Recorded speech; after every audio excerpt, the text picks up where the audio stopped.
your family and your friends on your Instagram, on your Facebook, on your Twitter, whatever social network platform you're using. Sometimes the book that you write, they won't be your target market. Yes. All right. And I don't want you to take it personally. I don't want authors to take this personally because I've seen, and I was also one of those where I was hurt in the beginning because I was like, I thought I had, I thought you people were my friends. I thought, some of you are my family and you're not supporting. But then I had to take a step back and be like, you know what, Zila, maybe what you've published isn't for them.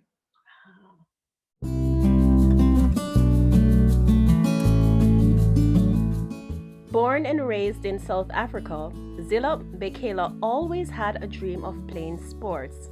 That dream was realized when, at the age of 22, he got an opportunity to travel abroad to play professional and semi-professional rugby, while also working in the corporate arena. Years later, he retired from playing sports and transitioned to life as an author. Zila has now published 5 books, as well as manages an online magazine publication. In this video, he shares his journey as well as offers tips to aspiring authors.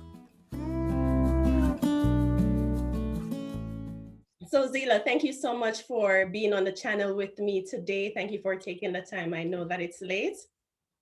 You're welcome. Yes.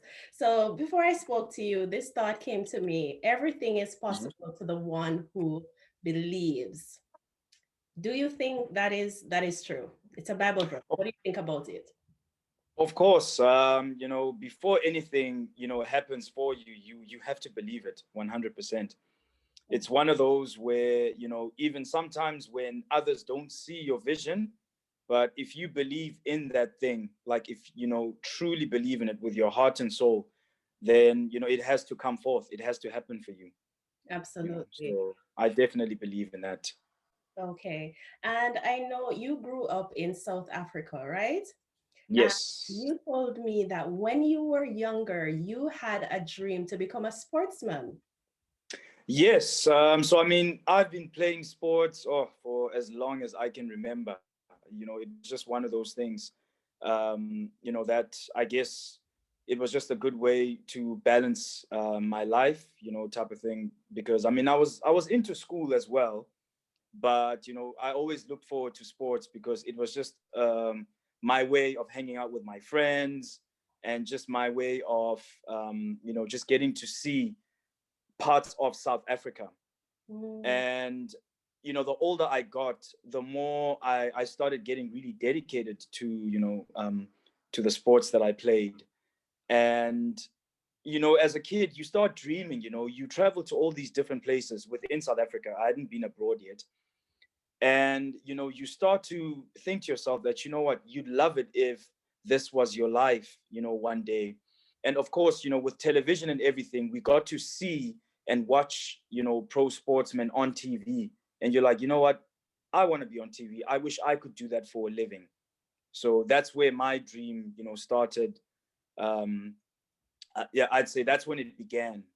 And the older I got, the more I started telling myself that, what, you might as well try, at least try, so that if it doesn't work out, you still have school and you still have other things that maybe you could fall back on. But I still wanted to give myself a chance to just try.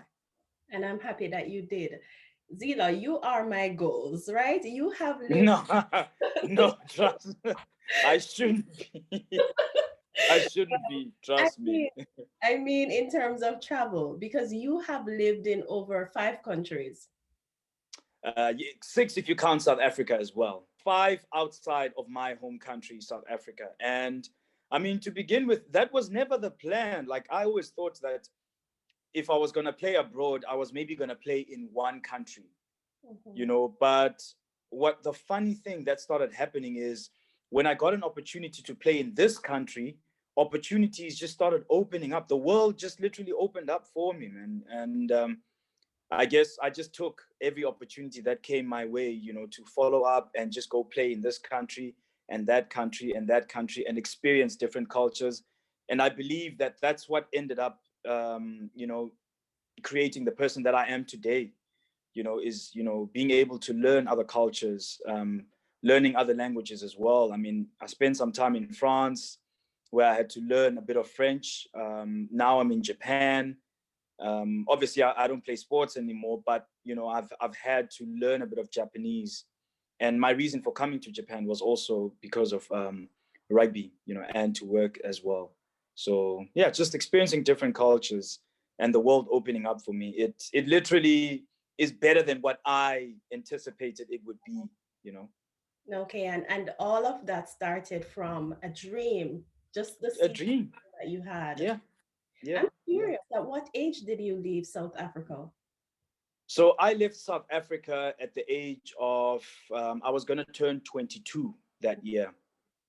I was going to turn 22. So what happened was I was on the brink of realizing my dream of being a professional rugby player in South Africa. But unfortunately, the team that I was with let me go. They released me because they felt I wasn't good enough or I wasn't experienced enough. That's what the coach told me. But I mean, I still wanted to play. I didn't want to give up on my dream. And I mean, I'll never forget my late parents. They sat me down and they said, "Look, if you believe you're as good as you think you are, then you should be good enough to play anyway." Wow. And they said to me that you've always talked about, wanting to try play overseas. Why don't you do that? Why don't you try and make it happen? Obviously, at that point, I had zero contact. I had no idea how it was going to happen. But, I think that's where the thing, this element of faith comes in, is that you speak something boldly and you just, you got to have faith that, some way or somehow it's going to happen. And that's what started happening. I started meeting people, and I started networking. Mm. And yeah, and the rest is history. Yeah, and you have grown to be a master in that because you did your degree in marketing, right? Yes, yes. So I think that's another thing that helped me, is the fact that at that time I was still studying marketing. I hadn't finished yet. So, and I remember the one thing that interested me in marketing was the internet marketing section of my studies. And I remember, studying that section, diligently and paying close attention to it. And that's when I learned. And you got to remember, this was the time when things like YouTube were being introduced into, emerging economies like South Africa. So, because I'm sure in other countries, YouTube was probably well established, but I mean, this was the years of like 2007 and 8, 9. So YouTube was still fairly new in South Africa. Not a lot of people were using it. And my network that I was meeting with, they were encouraging me that, listen, all the games that you've played, start creating highlight packages and upload that on YouTube. And then that's the best way to get discovered nowadays. Or you can copy the links. That's how I learned as well, just to be a bit tech savvy. Copy links and attach them to emails, send them to agents and all that stuff, or send them to teams directly. So the marketing aspect of my studies really, it was a big help in me being able to hustle. Right, to hustle. You Yeah. mentioned earlier faith. I think a lot of times when people are thinking about pursuing something that they're passionate about, whatever dream they have, that is the element that they lack. That belief in something that they're not able to see, something that has not yet materialized. Yeah. Yeah, it's tough. But again, you see, when it comes to that, that's literally that's between you and you can't. You can give someone pep talks and encourage and encourage and encourage, but at the end of the day, they need to have that belief that that thing will happen. And and it's not even to say that you'll always be in an environment where you can believe, because sometimes, I mean, I had family members that were telling me that I was building sandcastles in the sky. Oh I my. had friends that were telling me that this would never happen, that I was just dreaming, daydreaming. So you have people that are naysayers, and once they start seeing the things happen, then they start changing how they perceive what you were talking about. because I've run into a lot of friends of mine, or I've connected with a lot of friends of mine on social media, guys that I haven't seen since back in those days, and a lot of them will start off by saying, Zila or Chester, I'm really proud of you. You talked about all these things back in the day in our academy days, and you've gone and done it. Yeah. You didn't just talk and then, nothing materialized. You talked about it and you actually took the steps to make it happen. It hasn't always been easy, but they've kept track of me, of basically, yeah, doing the things that I said that I was going to do. So, and that always, gives me a heart of gratitude that, what, I'm grateful that, the fact that I had a little bit of faith in myself, in the universe, or, in God, or, for people that are religious, in whatever, things happened, the necessary steps that I had to take, but I had to act as well. It's not to say that I just said, I have faith that this is going to happen, and I sat down. I had to act while, having faith as well. I had to, yeah, I literally had to act in faith. Yeah, and it's important that you said that it's not just about believing like, oh, I am an entrepreneur, or oh, I'm an author, and that's just something that you declare every single day and there's no action behind it. So actually, You got to act. You have to act. You yeah, have to just start. And I think that's where the fear factor comes in. I think that, the fear factor that really gets us down, I think it's that fear of rejection. yeah, I think sometimes, we don't want to write that first book, or we don't want to take that chance to become a professional sportsman, or we don't want to become a business person, because we are afraid, we're so afraid that what if I do this and then, it doesn't take off when I wanted to. And that's where the element of faith comes in, and which is going to bring me to my next point of encouraging people who want to write their first book, that sometimes, um, your first book might not be the hit that you expect it to be, but that's okay. yeah, You know, you it's got to be. I say to a person that wants to write, that really wants to be an author, it's a journey. You know, it's a journey, and you have to be willing to put in the work. That, okay, let's say maybe your book does okay, you can always go higher. You can always go higher. Like, I don't want a person to think that they're just going to release one book and then that's going to be that book that sets them up for life. No, you gotta go into it, with an intention of consistency. yes, That after celebrating the success, or let's say maybe you do your first book and it's majorly successful, that's good. That should actually motivate you to go even higher. So that's what I would say, is that, look, I'll speak for myself. My first book, The Magic Overboard, children's book, I would classify it was a failure. You know, so it really was. It really was. Um, but I didn't get discouraged, because I was like, I'm trying something that I've never done before. And I always take it back to when I started playing rugby. I wasn't good when I started playing rugby. I was terrible. But because I was enjoying what I was doing, and I enjoyed the, just hanging out with my friends, and the joy it brought me, I kept on doing it. And when you keep doing something that you are enjoying, guess what happens? You become better at it.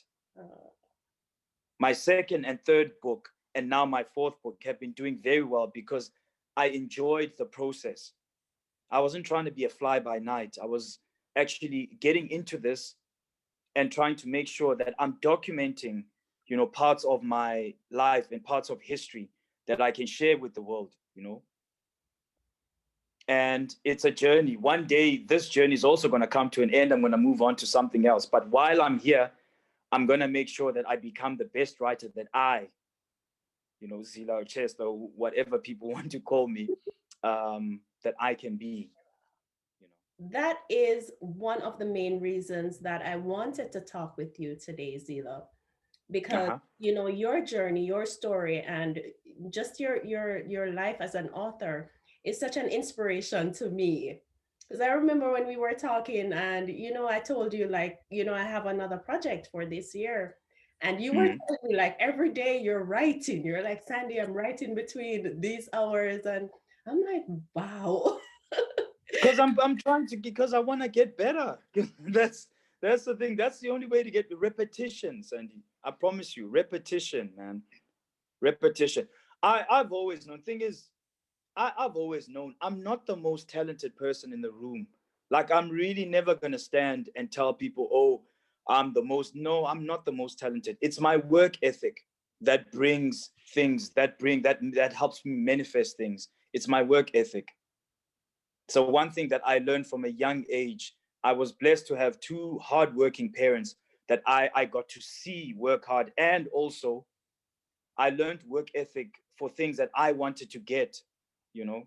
Getting on this rugby journey was not easy. A lot of repetition, a lot of work ethic had to go into, the life that I got to live for the past 13 years after finishing high school. Right. And you made that transition from being a rugby player to actually being an author. And I know in one of your books, you actually spoke about your life as a sportsman. Yes, yes, that was my second book. Yes. That was your second book. Yeah. There are others who have gone through something, they have had an experience that they are thinking about, or they are thinking about putting into a story that Hmm. can inspire others.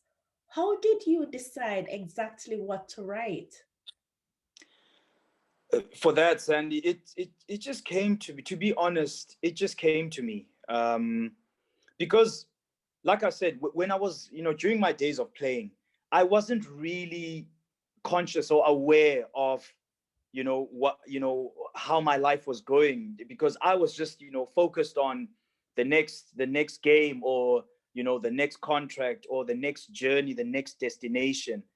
But when I actually, um, well, when I basically hung up my boots, when I stopped, I had a lot more time to think, and when you got a lot more time to think, I started thinking that, you know what, the journey that I've just had, it doesn't come around every day. And I feel like there are many that are like me, because I know this for a fact, because during the days when I was at the rugby academy, I had friends around me that we aspired for this life, we aspired for this kind of journey. So I definitely know that there are others out there, even if it's not sports related. There are others out there that I know would love to go and study abroad. There are others out there that I know would love to go and work abroad. So I definitely know that there's definitely a niche for people that basically think the way I do, and wanted to just experience an adventure like that. So when I sat down and thought, I was like, you know what, because I've experienced all three, because I've played rugby abroad, I've studied overseas, and I've also worked abroad as well, you know. So I was like, you know what? Let me share as much information as I can. Obviously, there are different, avenues as to how a person can manifest and make that, dream a reality. But let me share my way, so that maybe, who knows, my way might work for someone, Mm, even though it might not work for another person. But I'm sure there's someone who would maybe take a little piece or little pieces of my journey and be able to, sort of create their own path, and, make that dream a reality for them as well. Yeah, so that's pretty much how it came to me. absolutely love that. Zila, for Yes. if someone is listening, because Yeah. with this video, and I did one before, Hmm. specifically, I feel led to target those persons who really need to make a step to Yeah. write and publish their book in this year, 2021. Yeah. Right? Yeah. So, what sort of practical guide? I know you gave some encouragement before, but what sort of practical guide could you give to our aspiring authors? I would say you can start off by journaling. Just Mm, journal maybe something you've experienced, something that's really meant a lot to you, that you want to document, because that's what when you journal, you're actually documenting what you're experiencing or going through. Because I know a lot of people be like, yeah, you got a diary, and some people will make fun of that. No, you're documenting, history. You're documenting the present. You're documenting something that you feel is important for you and that you'd like to relive at some point. And when I say relive, that's you now writing and publishing it. Right. You know, so I would encourage you to journal. If you don't want to journal, that's fine. Our smartphones have got, you know, voice notes, and you can record yourself, voice recorders. If something hits you, whether you're on the train or in your car on your way to work, record yourself, save it for later on. Because what you'll find is when you start making all these voice recordings, they're going to add up. And then maybe one day you'll be sitting at home, maybe on a lazy Sunday afternoon. And when you play those back to you, you know, obviously you got to make sense of them and you got to piece them together. You know, that's a book right there. Nowadays, a book doesn't have to be 300, 400, 500 pages. It doesn't have to be that. You can publish a book now for 30, 50, up to 100 pages. You know, just start and get the information out of there. I think, honestly, and you got to understand, with the current generation, our attention spans are very short nowadays. And we're more busy, and, you know, we're more busier than the previous generation. Nobody's got the time to sit and read, you know, books that are about 400 or 500 pages. That's daunting, you know, that's daunting. So nowadays, and again, I'm not saying that people shouldn't create books that are 100 pages over. No, you can do that if that works for you. But I'm just saying, for the information age, man, you're trying to get straight to the point, and you're trying to make sure that you don't lose your readers. You know, so you're trying to provide as much information and, you know, and as conveniently as possible. Okay. You know, and I'll make myself as an example. That's why when I created my my fourth book, which is fourth and fifth book, which is The Future Looks Digital, I had to split it up into two because I didn't want to overload with information. You know, so I had to make the first one 30 pages, make the next one 30 pages as well, so that a person who wants to use that book as a guide doesn't have to flip through and be like, oh, I think it was on page 300 where he talked about email marketing or whatever. I wanted to make it as convenient and as user-friendly as possible, because it's something that, you know, a sole business owner or a person who works alone in a startup company or in their business, they can refer to, you know, with ease, with convenience, that, okay, he said, this is how you get started on, you know, running paid advertising. Okay, these are the steps. Okay, let me just refer to it quickly. Okay. And then once he's done that, he can, you know, try and implement, you know. Okay. And Yeah, so that's, sorry, go ahead. no, I was I'm done. You're not done yet. You have so much to share. Sorry. And you have so many gems. I know for you, why I'm inspired by you is that you have taken on more of the publishing process. Yeah, So you yeah. have done more on your own, but I know before you had gone the route of traditional publishing, right? Yes, and I got burnt badly. Ah, let's talk about that. When you're thinking about writing your book, between using a publisher or a traditional agency versus Uh-huh. self-publishing, what are the differences? What are the pros and the cons? Well, look, the pros of a traditional publishing house or agency is that a lot of the work is taken off your hands. All you do as the author is you just have your manuscript and submit it to them, and everything else is taken care of. But that disempowers you, because then that means that of your ebook that's published, you only make about what, 30, 40, 50% of the profits, versus self-publishing, where you could make 70% Yes. of the profits from your ebook. And then from paperback, you only make about 25% with a traditional. That's crazy. 25%. Whereas at least when self-publishing, you can make, I think you make it's about between 40 and 50%, which is fine, because a paperback, you got to remember, it costs more to create. Right. If you're self-publishing, the platform that you're using, I'll make an example like Amazon. They'll tell you that for a paperback, it's 60-40, where they take 60% and you take 40. That's still a lot better than taking 25%, Yes. you know? And I think it's So, mm, sorry, carry on. yeah, I think it's very important for aspiring authors to know that, because having gone Oh, through my process of publishing my first book, I mhm. just realized that there are so many traps. Of And course, oh yes. no, you're gonna get burnt and get burnt so badly. Mm-hmm, mm-hmm, mm-hmm, mm-hmm. Yeah, for sure. And I mean, I just terminated my contract with the traditional publisher. And I told them to take all of the books that they published, that I licensed to them, to take them all off the distributors. I'm going back to independent. And I think that's where I became happy, was the fact that when I made a deal with them, I made sure to retain 100% ownership of my work, so that if I wanted to break away from them, I could do it with ease. So that's what I'm grateful that I did, was the fact that I didn't sign away ownership of my work. Yes. So after I fired the traditional publishing house, I was able to just get on and do my own thing. Right. And Yeah. sometimes we have a dream, and the dream that we have, it's like gold in our hand.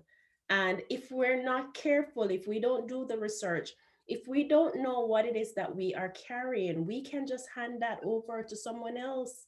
Exactly. Exactly. Exactly. And that's why for me, I mean, with this day and age, Sandy, with the internet and information available out there, it's so easy to do it yourself now.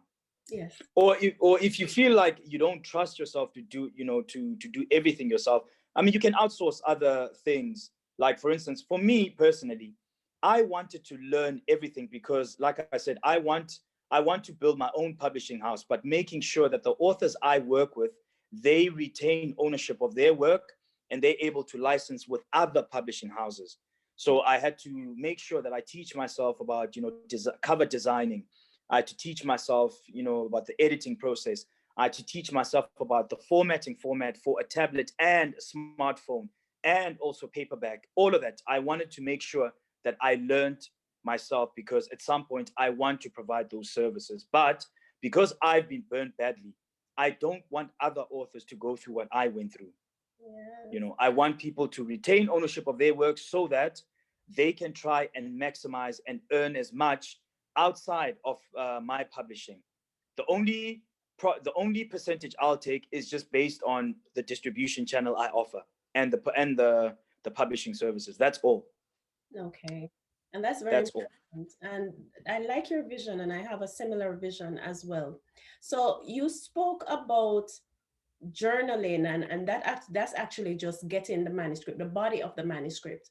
Yeah, So, and yeah. then you mentioned just now that they can outsource like an editor, right? Mm, mm, mm. What other things should an aspiring author be thinking about?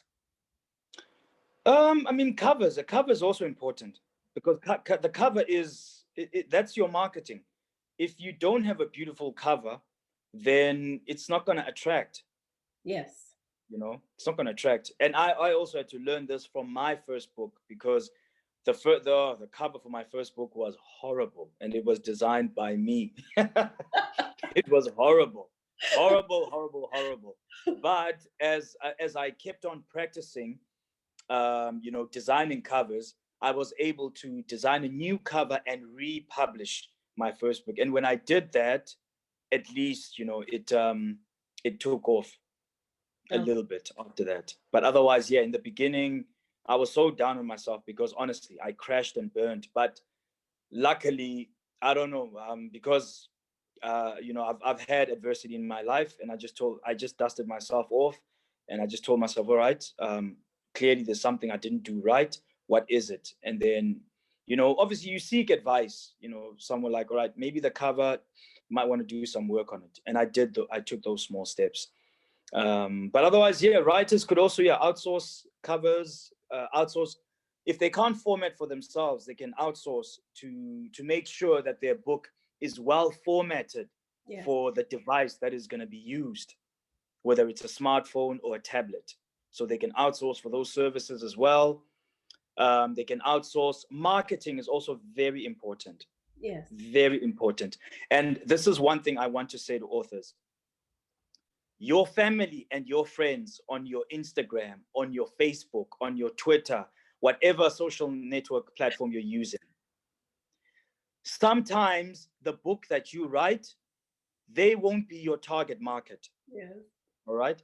And I don't want you to take it personally. I don't want authors to take this personally, because I've seen, and I was also one of those where I was hurt in the beginning, because I was like, I thought I had, I thought you people were my friends. I thought, some of you are my family and you're not supporting. But then I had to take a step back and be like, you know what, Zila, maybe what you've published isn't for them. All right. And then that's when the marketer in me had to be like, all right, how do we find our niche market? Mm-hmm. And that's when I because I've got a marketing degree undergrad, I was like, you know what, let me upskill myself. Mm-hmm. And that's when I enrolled for a digital marketing course. And that's when I got to refine a lot of my digital marketing skills. That's where I learned how to do get on paid advertising on social media, paid advertising on Google, all those type of things that, not to say I'd forgotten, but that I wasn't really upskilled on. Okay. So once I started doing those things, I started to let my family and friends be and be like, you know what, I've published this, but you guys are probably not my target market. So now I go straight to my digital marketing strategy, and I implement. I absolutely love that. So for all the authors who are upset with that best friend who did not purchase. Yes, don't get upset at your best friends for not buying your book. It's not personal. They just are not your target market. That's all. Okay. How do you decide where to upload your book between I mean for my book is on Amazon and on the Amazon platform only. How do you decide, okay, between Amazon or Barnes and Nobles or Goodreads, where do you put your book? How do you make that decision? So for me, Amazon is actually the only platform I use as an independent publisher. Yes. When I got on Barnes and Noble and got on all the other ones, it was through the traditional publishing house, all the other distributors.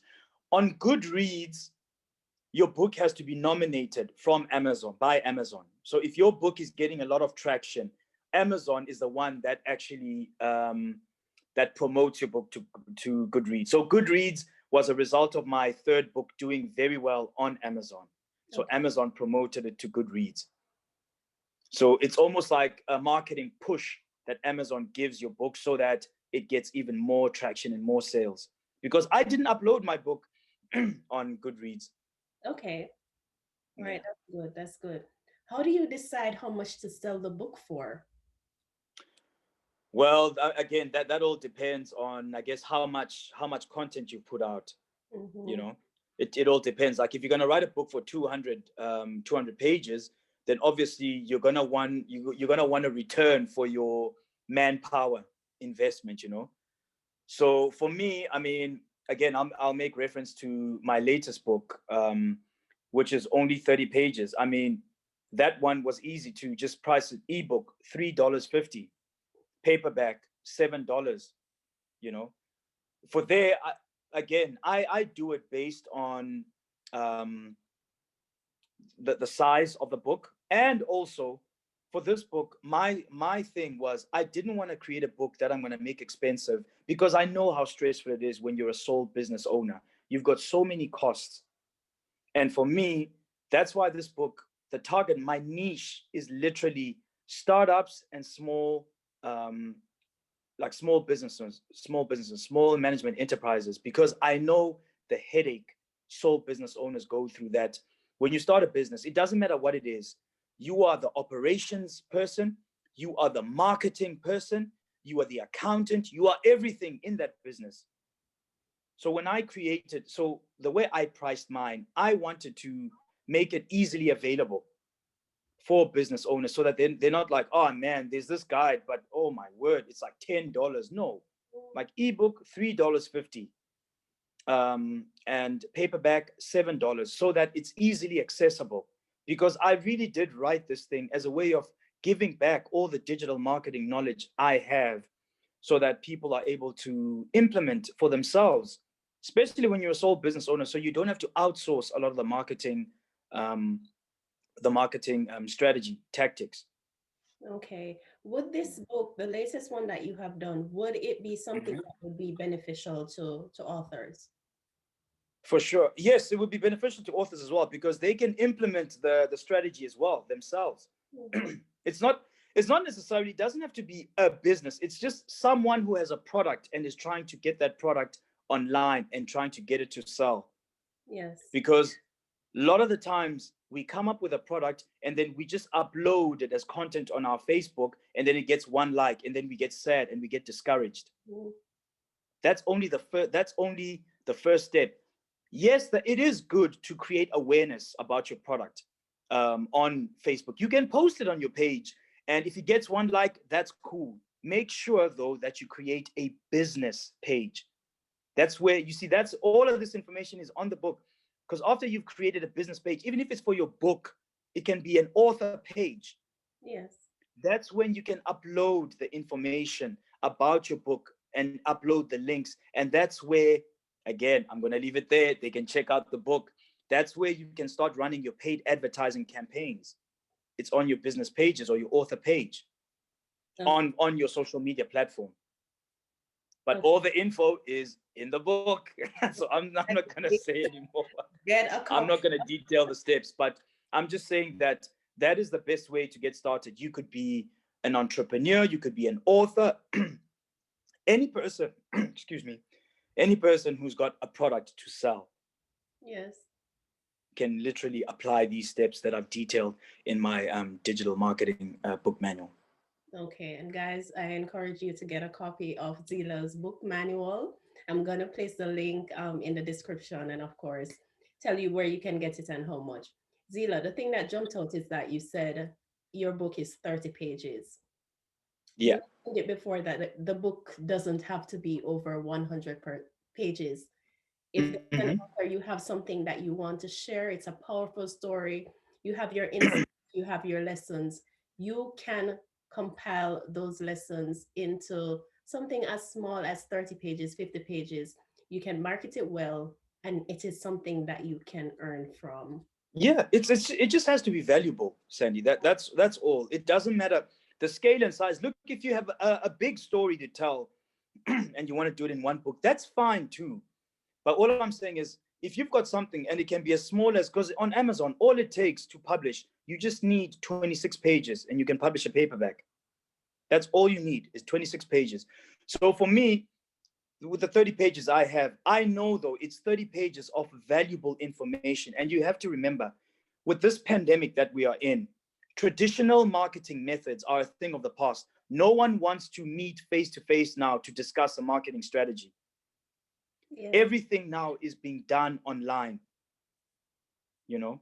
So this is a perfect time for a person who has a product to sell to take advantage of it. And because people are homebound, because a lot of countries, even though they're not on lockdown, but people are being encouraged to be at home. So a lot of people are spending a lot of time online.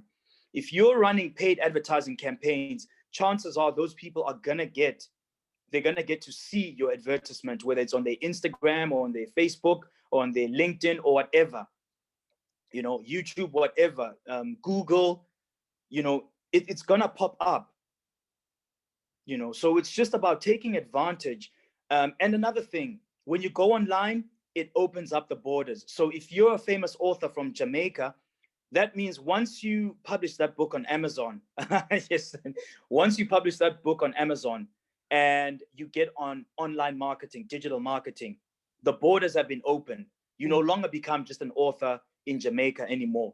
Your book is going to be bought in Italy. Your book is going to be bought in the States. Someone's going to buy your book in the UK. You get to say, how proud you feel, Sandy, when you know that your work is reaching so many people, in different countries, you Absolutely. know? Absolutely. So yeah, so definitely, it's the perfect time to take advantage of it. And all it requires is just for you to have an open mind and be a little tech savvy. You don't have to be a guru on, like in computers. Just have a little bit of tech savviness and be willing to learn, because the steps are detailed in the book manual, that that you can take steps, that you can take step 1, 2, and so on. Okay, so guys, you really need to get Zila's book manual. I've said it before. I'm gonna say it again. Man, thank you so much, Zila, for sharing your story with us today, sharing your expertise, and for giving so much advice to aspiring authors. Guys, this is the year. It can be done, it is possible.